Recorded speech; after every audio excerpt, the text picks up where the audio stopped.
তৃণমূল পর্যায়ের ৫ শতাধিক নেতাকর্মীর অংশগ্রহণে রাজধানীতে অনুষ্ঠিত হল জাতীয় নাগরিক পার্টি এনসিপির জাতীয় সমন্বয় সভা। বিস্তারিত জানাচ্ছেন ফাহিয়ান হামিম।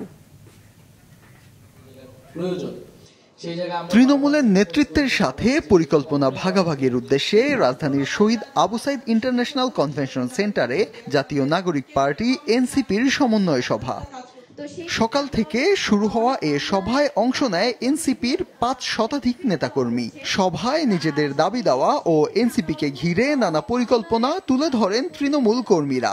আলোচনা হয় সংস্কার, সাংগঠনিক বিস্তার, নির্বাচনের প্রস্তুতি আর আওয়ামী লীগের বিচার নিয়ে। সভা শেষে গণমাধ্যমের মুখোমুখি হন দলটির কেন্দ্রীয় নেতারা। দলের আহ্বায়ক নাহিদ ইসলাম জানান, সংসদের উচ্চকক্ষে পিআর চায় এনসিপি।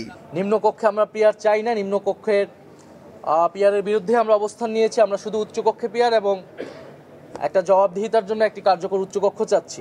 এই মুহূর্তে জোটভিত্তিক রাজনীতির চিন্তাভাবনা এনসিপি করছে না জানিয়ে তিনি আরো বলেন, জামায়াতে ইসলামীর চলমান আন্দোলনেও তাদের সমর্থন নেই।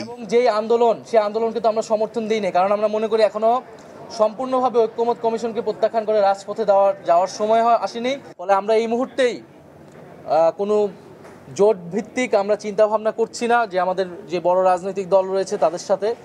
এদিকে যারা বিগত সময়ে গুম, খুন ও আয়নাঘরের মতো পরিস্থিতি তৈরি করেছে এবং দেশের বাইরে পালিয়ে গেছে, তাদের ফিরিয়ে এনে বিচারের দাবি জানান এনসিপির সদস্য সচিব। যারা দেশের বাইরে পালিয়ে গিয়েছেন, অন্তর্বর্তীকালীন সরকার তাদেরকে দেশে ফিরিয়ে নিয়ে এসে বিচারের মুখোমুখি দাঁড় করাবে, সেই দাবি আমরা সরকারের কাছে রাখতে চাই। এ সময় দুর্নীতি আর মাফিয়াতন্ত্রের বিরুদ্ধে সামাজিক আন্দোলন গড়ে তোলারও ঘোষণা দেন এনসিপি নেতারা। ফাহিয়ান হামিম, মাছরাঙা সংবাদ, ঢাকা।